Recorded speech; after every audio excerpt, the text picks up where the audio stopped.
Special report का वक्त हो चुका है। नमस्कार, मैं रविंद्र सिंह आपके साथ। हमास के नए चीफ याह्या सिनवार के खात्मे के मिशन में इजराइल के साथ अमेरिका की स्पेशल फोर्सेस भी लग गई है।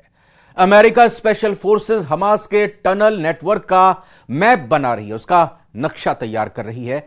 300 मील लंबी सुरंग में सिनवार के हर सीक्रेट अड्डे की निशानदेही शुरू हो चुकी है, लेकिन याह्या सिनवार तक पहुंचना इजराइल के लिए आसान नहीं है। हमास चीफ सिनवार ने अमेरिका और इजराइल को चकमा देने के लिए नया रूप धर लिया है। इस रिपोर्ट में आपको दिखाते हैं।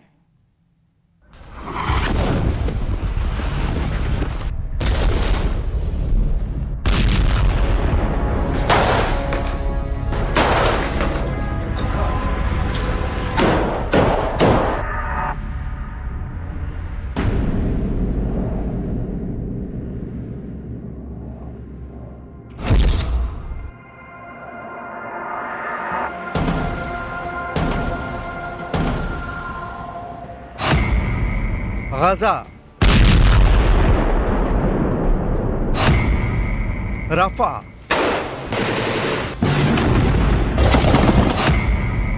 वेस्ट बैंक,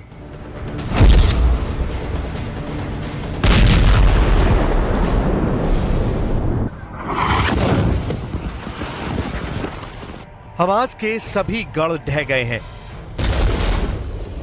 हमास लड़ाके बेमौत मारे जा रहे हैं। इजराइल ने चुन चुन कर उन अड्डों को तबाह किया जहां हमास लड़ाकों की परछाई भी दिखी। लेकिन बीते साल से शुरू हुआ इजराइल का ऑपरेशन सिनवार मुमकिन नहीं हो पा रहा। हमास का वो टॉप कमांडर इजराइल के हाथ नहीं लग रहा जिसने 7 अक्टूबर को नरसंहार करवाया।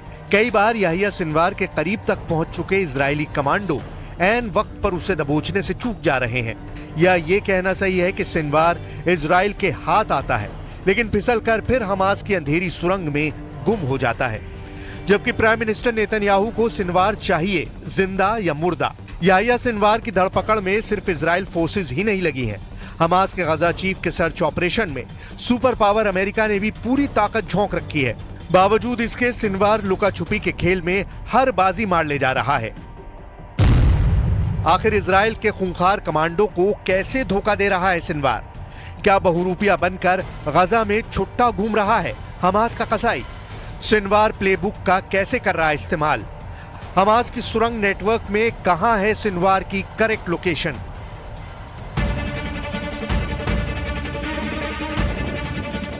नेतन्याहू की पूरी आर्मी सिर्फ सिनवार की गर्दन दबोचने में जुटी है। ऑपरेशन दिन रात जारी है। सिनवार की लोकेशन का इनपुट मिलते ही आईडीएफ पलटन इलाके को घेरकर हमला शुरू करती है। 29 अगस्त की सुबह गाजा के अल रिमल में इजराइल ने भीषण हमला किया। जिस मकान में हमास लड़ाकों के छिपे होने का इनपुट था उसे आईडीएफ ने जलाकर राख कर दिया। हालांकि यहां भी सिनवार नहीं मिला। हमास ने आरोप लगाए हैं कि अल रिमल अटैक में एक बच्चे समेत 8 फिलिस्तीनी नागरिकों की मौत हो गई है। इजराइल के एयर स्ट्राइक से पहले हमास फाइटर ने ठिकाना बदल लिया था।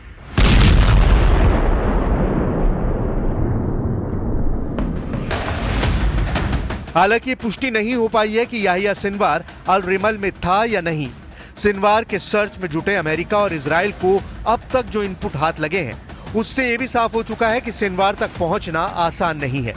ब्रिटेन के डेली एक्सप्रेस ने इजराइल के खुफिया सूत्रों का हवाला देते हुए बताया है कि याह्या सिनवार गाजा पट्टी में आतंकी सुरंग के नेटवर्क से बाहर निकलकर आराम से घूम रहा है। गाजा की आबादी के बीच छिपने के लिए सिनवार महिलाओं की तरह कपड़े पहने हुए था। याह्या सिनवार सुरंग नेटवर्क में भी महिलाओं की तरह सलवार सूट पहनकर युद्ध का अपडेट ले रहा है। सिनवार को पकड़े जाने का इस कदर खौफ सता रहा है कि उसने महिलाओं की तरह मेकअप करना भी शुरू कर दिया है। यानी हमास का टॉप कमांडर लेडी अवतार में वॉर जोन में मोर्चा संभाल रहा है, जबकि अमेरिका और इजराइल उसे सुरंग नेटवर्क में तलाश रहे हैं। द सन की एक रिपोर्ट में दावा किया गया है कि यूएस स्पेशल फोर्सेस की खास टीम इजराइल के शिन बेत एजेंट्स के साथ मिलकर ऑपरेशन चला रहे हैं। ये टीम हमास की 300 मील में फैले सुरंग नेटवर्क का पूरा मैप बना रही है। नक्शा बनाने के बाद याह्या सिनवार का पता लगाने का ऑपरेशन तेज किया जाएगा।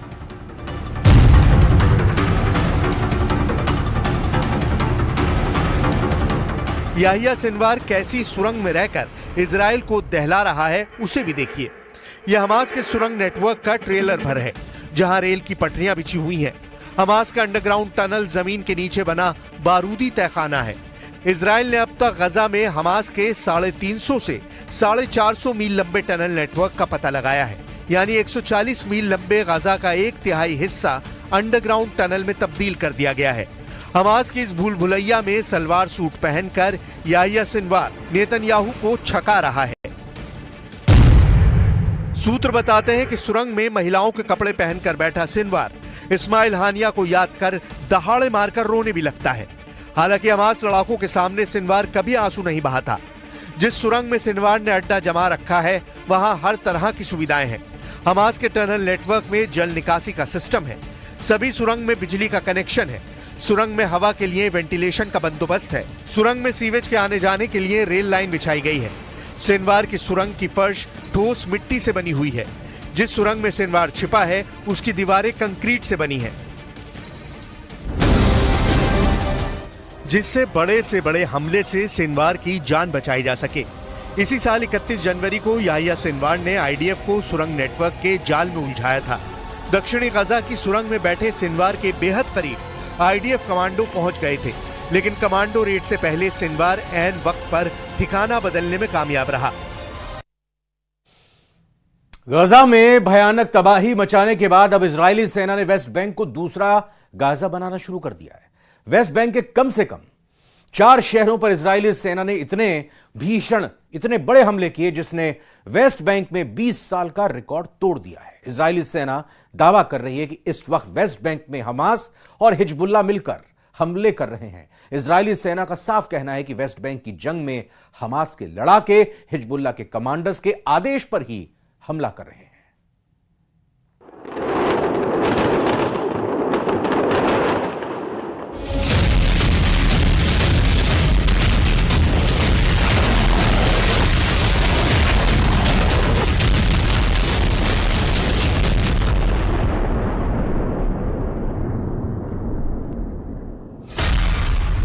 दूसरा गाजा बनने लगा वेस्ट बैंक। इस वक्त इजराइल वेस्ट बैंक में जिस तरह के हमले कर रहा है उसका असर लेबनान से लेकर गजा तक देखा जा सकता है। दावे तो यहां तक किए जा रहे हैं कि इजरायली सेना और खुफिया एजेंसियों को भनक लग चुकी है कि वेस्ट बैंक में हमास और हिजबुल्लाह मिलकर इजरायली सेना पर हमला कर रहे हैं।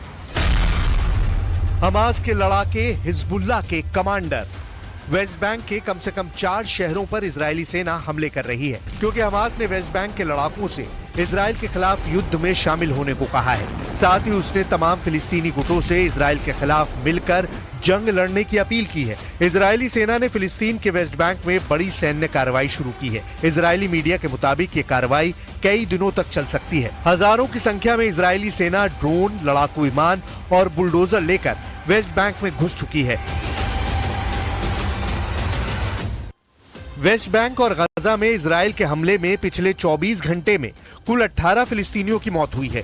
उत्तरी वेस्ट बैंक में बड़े पैमाने पर इजरायली सैन्य अभियान के दौरान 9 फिलिस्तीनी मारे गए हैं। साथ ही सेंट्रल गजा में विस्थापित लोगों के एक स्कूल के पास इजरायली हवाई हमले में कम से कम 8 फिलिस्तीनी मारे गए हैं। फिलिस्तीनी संगठनों के मुताबिक इजराइल ने वेस्ट बैंक के जेनिन, टुबास और तुलक्रम शहरों के साथ साथ कई कैंप को निशाना बनाया गया, जिससे स्थानीय बुनियादी ढांचे को भारी नुकसान पहुंचा है। असल में इजरायली सेना ऐसा इसलिए कर रही है क्योंकि हमास और हिजबुल्लाह ने अपनी रणनीति पूरी तरह से बदल ली है। असल में 25 अगस्त को जिस तरह से हिजबुल्लाह ने दक्षिणी लेबनान से उत्तरी इजराइल पर हमले किए थे, उससे इजरायली सेना बुरी तरह से बौखला गई थी। खुफिया सूत्रों का दावा है कि इजराइल नहीं चाहता है कि हमास, हिजबुल्लाह, हूती और ईरान के बाद वेस्ट बैंक की तरफ से इजराइल पर घातक हमले हों, क्योंकि खबरें ये हैं कि हमास के लड़ाकों के साथ वेस्ट बैंक में हिजबुल्लाह के कमांडर मौजूद हैं, जो इजरायली सेना से मुकाबला करने में जुटे हैं। नेतन्याहू ने हमास और हिजबुल्लाह के इसी चक्रव्यूह को तोड़ने के लिए 25 अगस्त को दक्षिणी लेबनान पर 100 फाइटर जेट से एयर स्ट्राइक की थी। आप जरा इस वीडियो को देखिए जो 25 अगस्त का है। इस वीडियो में पीएम नेतन्याहू, रक्षा मंत्री योव गैलेंट और इजरायली सेना के टॉप कमांडर मौजूद हैं। दावा किया गया था कि हिजबुल्लाह पर एयर स्ट्राइक के दौरान ये वीडियो बनाया गया था। वीडियो में साफ देखा जा सकता है कि नेतन्याहू के पीछे कई टीवी स्क्रीन लगी हैं, जिसमें इजरायली वायुसेना के फाइटर जेट दक्षिणी लेबनान में मौजूद हिजबुल्लाह के ठिकानों पर हमला करने जा रहे हैं। इस टॉप मीटिंग में मौजूद सभी के चेहरे बेहद गंभीर दिख रहे हैं। 25 सेकंड के इस वीडियो को इजरायली रक्षा मंत्रालय ने जारी किया था। בוקר אנחנו זיהינו היערכות של חיזבאללה לתקוף את ישראל. בעצה אחת עם שר הביטחון והרמטכ"ל, הנחינו את צה"ל לפעול באופן יזום להסיר את האיום. צה"ל פועל מאז בעוצמה לסכל את האיומים. הוא חיסל אלפי רקטות שכוונו לצפון הארץ, הוא מסכל גם איומים רבים אחרים, פועל בעוצמה גדולה, הן בהגנה והן בהתקפה. אני מבקש מכם, אזרחי ישראל, להישמע להנחיות פיקוד העורף. אנחנו נחושים לעשות הכל כדי להגן על המדינה שלנו, להחזיר את תושבי הצפון בבטחה לבתיהם. दूसरा गजा बनने लगा वेस्ट बैंक।